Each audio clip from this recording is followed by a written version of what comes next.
பலமான ஆகாரமானது நன்மை தீமை இன்னதென்று பயிற்சியினால் பகுத்தறியத்தக்கதாக முயற்சி செய்யும் ஞானோந்தரியங்களை உடையவர்களாகிய பூரண வயதுள்ளவர்களுக்கே தகும். ஒரு பயிற்சி தேவை. என்ன பயிற்சி?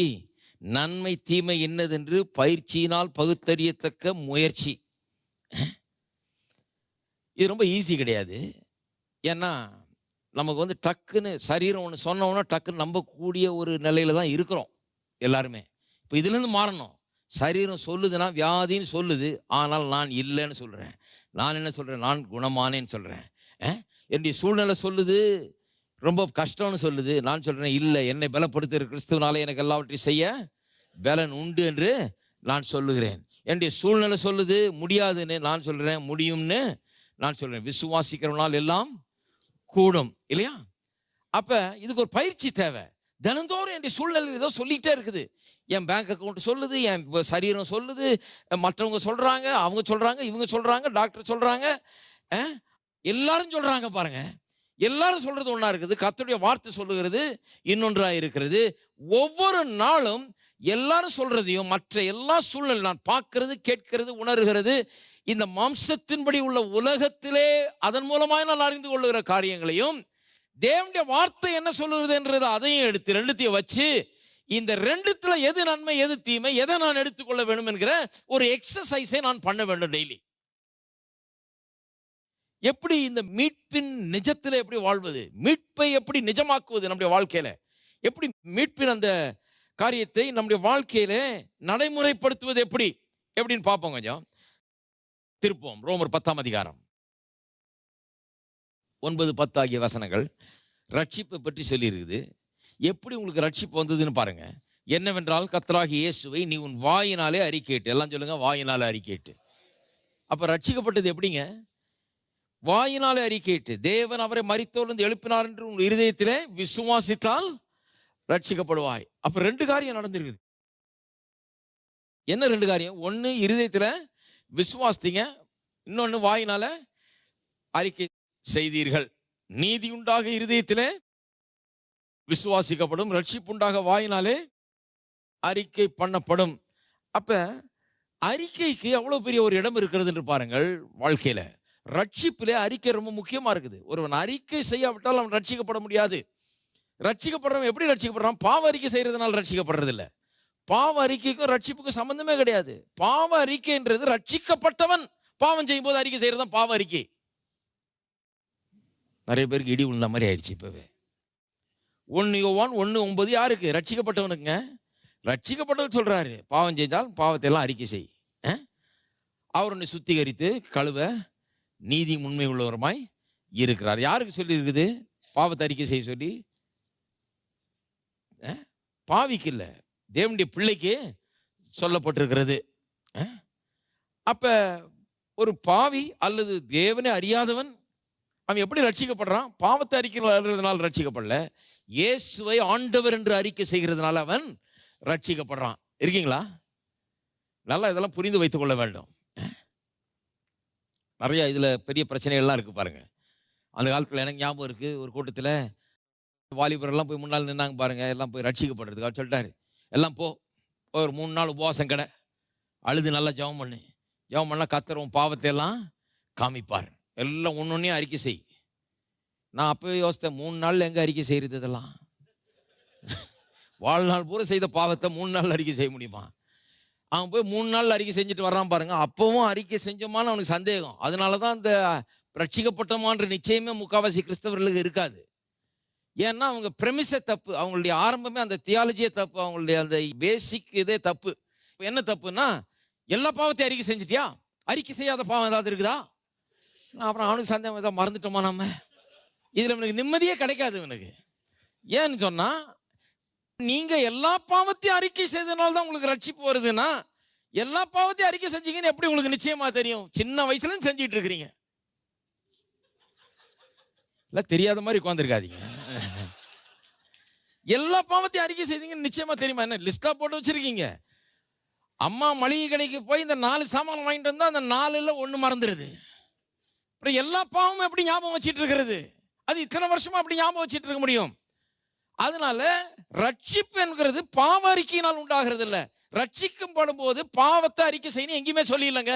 ரட்சிக்கப்படும் போது இயேசுவை அறிக்கை செய், இயேசுவை ஆண்டவராக அறிக்கை செய். ஏன் இதுவரைக்கும் பிசாசு ஆண்டு கொண்டிருந்தான், பிசாசு அந்த வாழ்க்கையில் ஆண்டவராக இருக்கிறான்.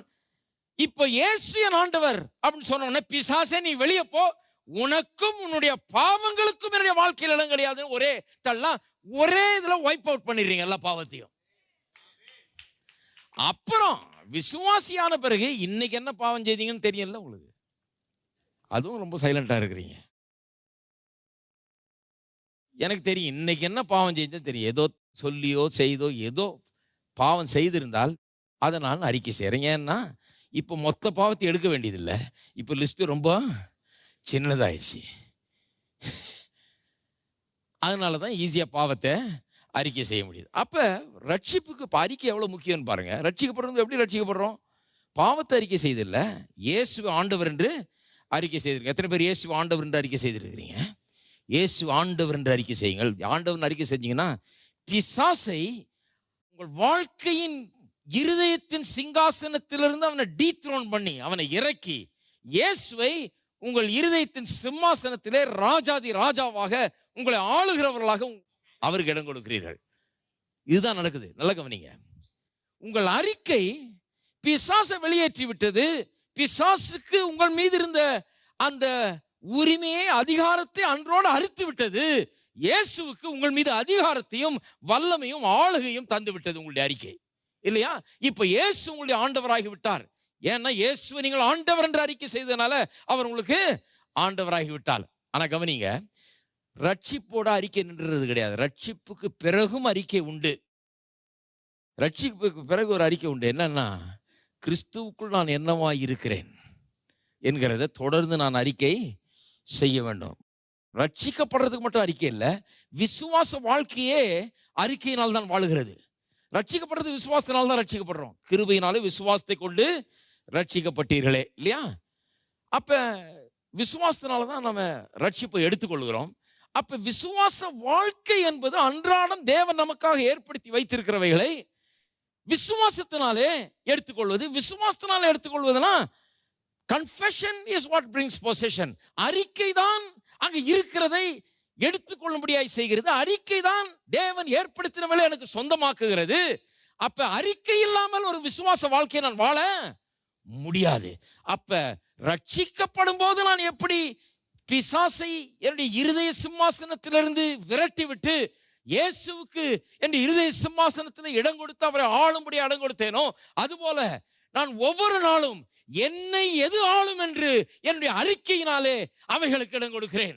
என்னை வியாதி ஆளப் போகிறதா, என்னை சுகம் ஆளப் போகிறதா, என்னை செழிப்பு ஆளப் போகிறதா, தரித்திரம் ஆளப் போகிறதா, என்னை பயம் ஆளப் போகிறதா, என்னை தைரியம் ஆளப் போகிறதா, என்னை சந்தேகம் ஆளப் போகிறதா, விசுவாசம் ஆளப் போகிறதா என்பதற்கு நான் ஒவ்வொரு நாளும் என்னுடைய அறிக்கையின் மூலமாக இடம் கொடுக்கிறேன். இதுதான் பிரின்சிபல். அப்ப அறிக்கை எவ்வளவு பெரிய கீன்னு பாருங்க, ஒரு திறவுகோல் மாதிரி. நான் வாயை திறந்து எதை அறிக்கை செய்கிறேனோ அது என்னை ஆண்டு கொள்கிறது. இயேசுவை ஆண்டவர் என்று அறிக்கை செய்தால் அவர் என்னை ஆண்டு கொள்கிறார். பிசாசுக்கு அன்னையோடு அவனுடைய அதிகாரம் முறிந்து போய்விட்டது. எப்பேற்பட்ட பிசாசு இனிமே இருக்கவே முடியாது இயேசுவை அறிக்கை செய்த உடனே. நான் சொல்லுகிறேன், சுகத்தை நான் அன்றாடம் அறிக்கை செய்தால் சுகம் என்னை தினந்தோறும் ஆண்டு கொள்ளும். வெற்றியை நான் தினந்தோறும் அறிக்கை செய்தால் வெற்றியை ஆளும்படியாக என்னுடைய சிம்மாசன இருதய சிம்மாசனத்தில் நான் ஏற்றுகிறேன். தேவனுடைய வார்த்தையை நான் அறிக்கை செய்யும் போது எதை அறிக்கை செய்கிறேனோ அதை என்னுடைய சிம்மாசனத்தில் இருதய சிம்மாசனத்தில் நான் இருதயத்தை அதில் உறுதிப்படுத்துகிறேன். இருக்கீங்களா? அப்ப பாருங்க, நான் அறிக்கை செய்து கொண்டே தான் இருக்கணும். நிறைய பேர் பாவத்தையும் நான் பாவின்னு, நான் ஒன்றும் இல்லைங்க, நான் பாவி, நான் ஒரு குப்பை, நான் ஒரு தூசி, நான் ஒரு பலவீனன், நான் ஒரு மண்பாண்டம், நான் ஒன்றுமில்லாதவன், நான் பலவீனன், நான் ஏமாத்திரம் அப்படின்னு அதை தங்களுடைய இருதய சிம்மாசனத்திலே ஏற்றி கொண்டே இருக்கிறார்கள். இப்படிப்பட்ட காரியங்களை தான் ஏற்றி வச்சுக்கிட்டே இருக்கிறாங்க. எதை ஏற்றி வைக்கிறார்களோ அந்த எண்ணங்கள் தான் அவர்களை ஆள ஆரம்பிக்கிறது. we hold the key. நம்மகிட்ட தான் திறவுகோல் இருக்கிறது. ரூலர்ஷிப்பை, ஆளுகிற அதிகாரத்தை நாம் தான் கொடுக்கிறோம். தேவனுடைய வார்த்தை அறிக்கை செய்யும்போது இயேசு ஆளும்படியாக இடம் கொடுக்கிறோம்.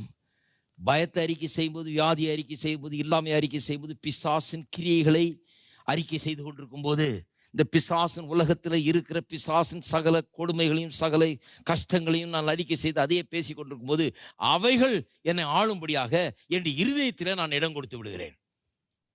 அப்போ விசுவாச வாழ்க்கையை எப்படி வாழ்றதுன்னு கவனிங்க. விசுவாச வாழ்க்கையை இயேசு ஆண்டவன் அறிக்கை செய்துட்டு அடுத்த நாள்லேருந்து என் கஷ்டத்தை பற்றி பேசியிருக்கிறதுனால விசுவாச வாழ்க்கை நடக்காது. இருக்கீங்களா? இயேசு ஆண்டவரை அறிக்கை செய்துட்டு அப்புறம் அடுத்த நாள்லேருந்து போற வர இடம்லாம் ஒரே கஷ்டம் பிரதர். விசுவாசிகளை பாருங்க எப்படி இருக்கிறாங்க உலகத்தில். சொல்லணும்னா கஷ்டம் பிரதர். அவர் அப்பவே சொன்னார், ஞானஸ்தானம் எடுத்த உடனே எல்லா கஷ்டமும் வரும்னு. 30 வருஷமா அதே கஷ்டத்துல தான் இருக்கிறேன் பிரதர். அவர் அவங்களை ஆயத்தப்படுத்திட்டார் அதுக்குள்ள.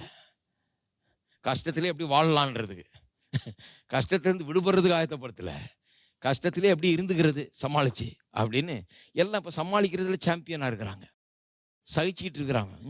பல்ல கடிச்சிட்டு ஆண்டவரே சீக்கிரம் வாரும், சீக்கிரம் வாருன்றதுனால இவங்க ஒன்றும் 2ஆம் வரைக்காக காத்திருக்கிறதுனால இவங்க பெரிய ஆவிக்குரிய கிறிஸ்தவன்னு சொல்ல முடியாது.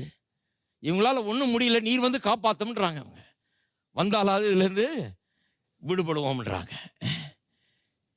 இதுலேயே வாழ்றது கற்றுக் கொடுத்துட்டாங்க பாருங்க. வாழ்க்கை எப்படி வாழ்றது, இயேசு ஆண்டவராக அறிக்கை செய்து ஏற்றுக்கொண்ட பிறகு எப்படி தினந்தோறும் வெற்றியை நான் அறிக்கை செய்து, என்னை பலப்படுத்துகிற கிறிஸ்துவனால எனக்கு எல்லாவற்றையும் செய்ய முடியும் என்பதை அறிக்கை செய்து, ஜீவனை அறிக்கை செய்து, சுகத்தை அறிக்கை செய்து, பலத்தை அறிக்கை செய்து, அவைகளை எடுத்து என்னுடைய இருதய சிம்மாசனத்தில் வைத்து என்னை அவைகள் ஆண்டு கொள்ளும்படியாக இடம் கொடுக்கிறது. எனக்குள்ள திறவுகோல் கொடுக்கப்பட்டிருக்கு, நான் அதுக்கு இடம் கொடுக்கலாம். என்னை எது ஆளுதுன்றது நான் தான் பொறுப்பு என்பது அவர்களுக்கு தெரியாமல் இருக்குது. பாருங்க, ஒரு உதாரணம் சொல்லுகிறேன். இந்த கிழக்கு ஜெர்மனி மேற்கு ஜெர்மனின்னு இருந்தது இல்லையா, கொஞ்சம் வருஷங்களுக்கு முன்பதாக. கிழக்கு ஜெர்மனி மேற்கு ஜெர்மனின்னு இருந்தது. 2 நாடாக பிரிஞ்சிருச்சு. பிரிஞ்சு எத்தனையோ வருஷங்களாக கிழக்கு மேற்கு ஜெர்மனின்னு 2 பேரும் ஒரே பாஷை, ஒரே இன மக்கள் தான். ஏதோ பிரிஞ்சு அவங்க 2 நாடாயிட்டாங்க. பயங்கர விரோத நாடுகள் மாதிரி இருந்தது. கடைசியில் பார்த்தீங்கன்னா 90ஆம் ஆண்டுகளில் 2ம் வந்து திரும்பவும் யூனிஃபை ஆச்சு, திரும்பவும் சேர்க்கப்பட்டது ஒன்றாக. அப்போ சேர்க்கும்போது பார்த்தீங்கன்னா கதவை திறந்து விட்டாங்க. அதாவது அந்த செவ்வூர்லேருந்து அந்த பெர்லின் வால்னு இருக்குது பாருங்கள், அந்த வால்கிட்ட போய் பார்த்துருக்குறேன் நான். அங்கே ஒரு பெரிய மியூசியம் வச்சுருக்கிறாங்க.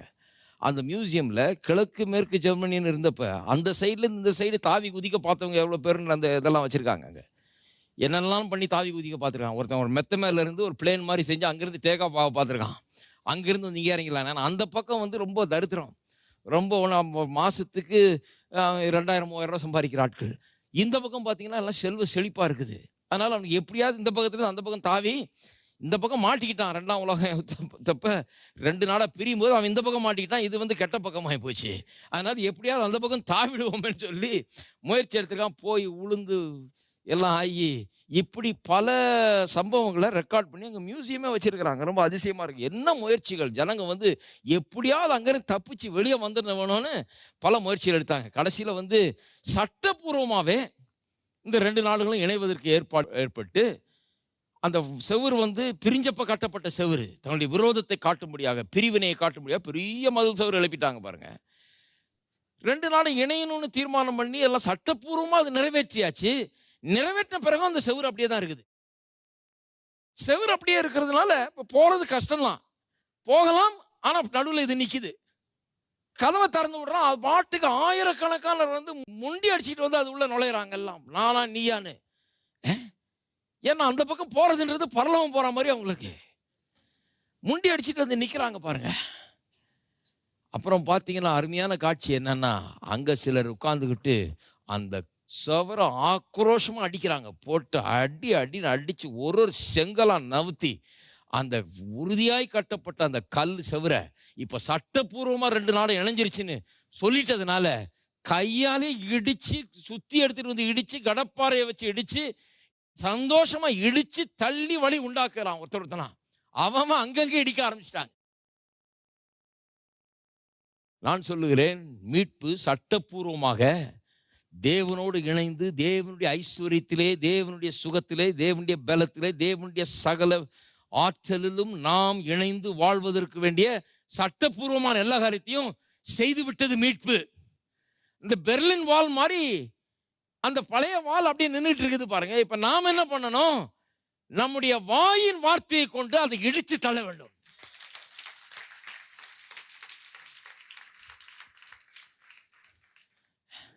உலகத்துல தான் இருக்கிறோம், ஆனால் நாம் தேவனுடைய ராஜ்யத்துக்கு சொந்தக்காரர்கள்.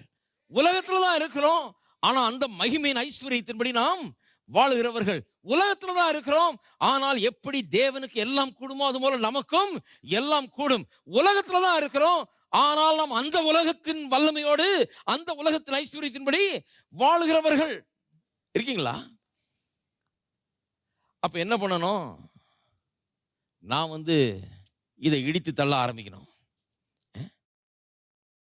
எரேமியாவுக்கு திருப்போம் 23 காமிக்கிறேன். எரேமியா 23:28.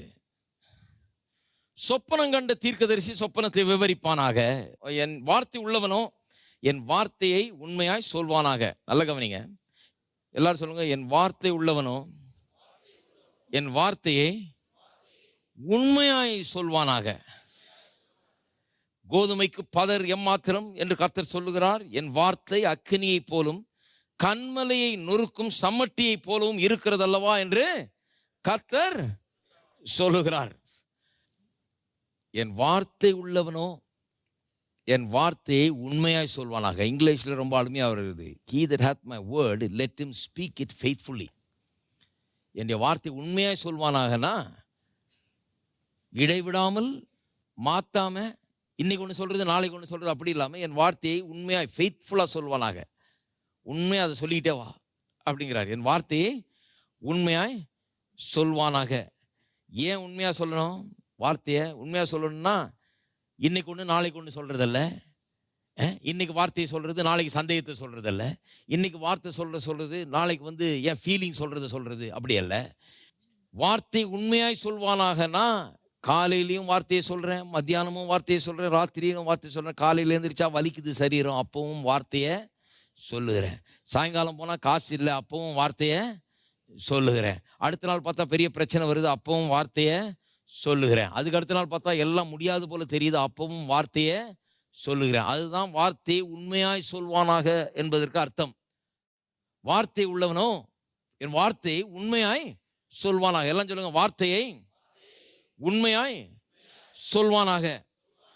ஏன் வார்த்தை உண்மையா சொல்ல வேணும்னு சொன்னா, ஒவ்வொரு தடவை நீங்க வார்த்தையை உண்மையா சொல்லும்போது, இன்னைக்கு சொல்லும்போது, நாளைக்கு சொல்லும்போது, காலையில சொல்லும்போது, மாலையில சொல்லும்போது, ஒரு நாளைக்கு 1000 தடவை திருப்பி திருப்பி வார்த்தையை சொல்லும்போது, உங்களுடைய சுகத்தை குறித்த வார்த்தையை சொல்லும்போது, உங்களுடைய வெற்றியை குறித்த வார்த்தையை சொல்லும்போது, செழிப்பை குறித்த வார்த்தையை சொல்லும்போது, உங்க குடும்ப நல்வாழ்வை குறித்த வார்த்தைகளை நீங்கள் சொல்லும்போது, திரும்ப திரும்ப அதை சொல்லும்போது அது எப்படி இருக்கிறது?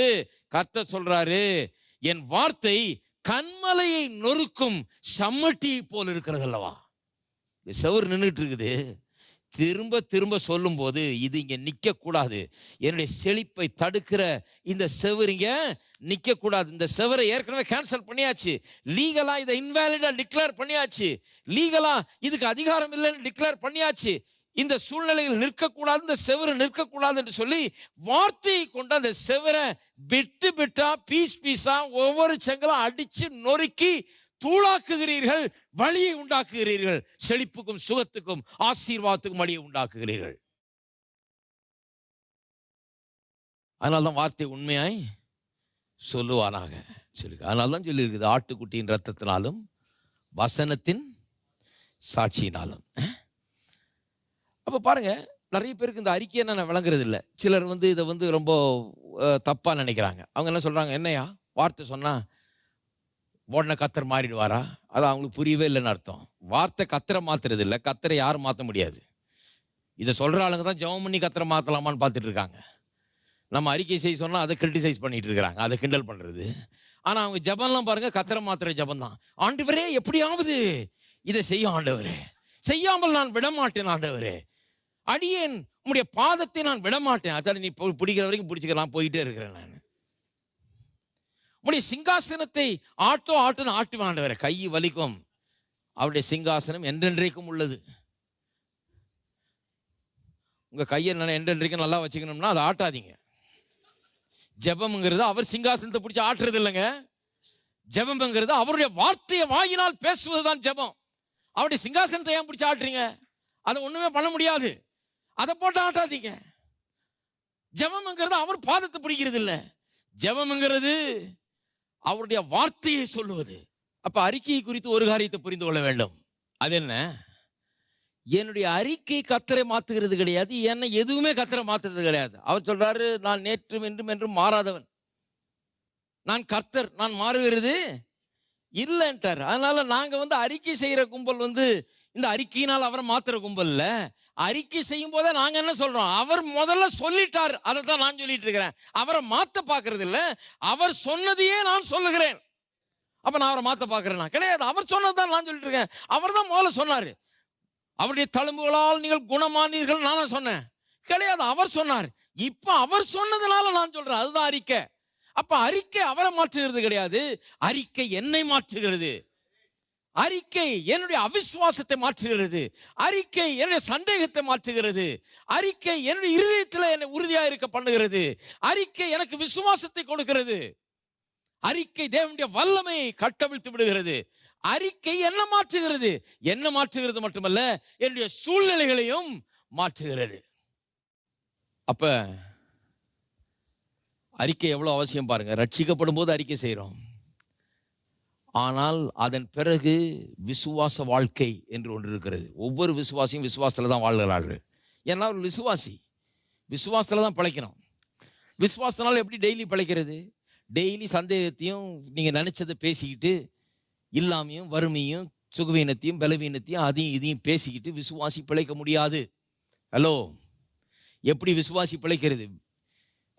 விசுவாசத்தால் நீதிமான் பிழைப்பான். எப்படி நன்றாக இருப்பது? விசுவாசத்தால். விசுவாசத்தால்னா எப்படி?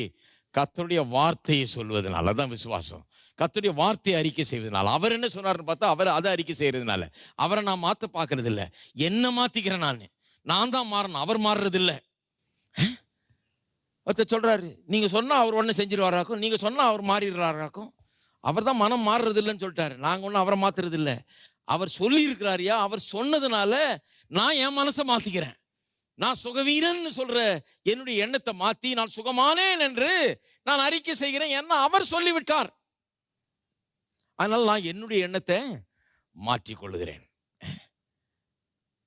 அவர் என் தேவையெல்லாம் சந்திப்பேன்னு சொல்றதுனால என் தேவையெல்லாம் சந்திக்கப்பட்டிருக்கிறது என்று நான் இப்பொழுது சொல்லுகிறேன். ஏன்னா அவர் சொல்லிட்டாரு. அவர் மாறவே போறதில்லை.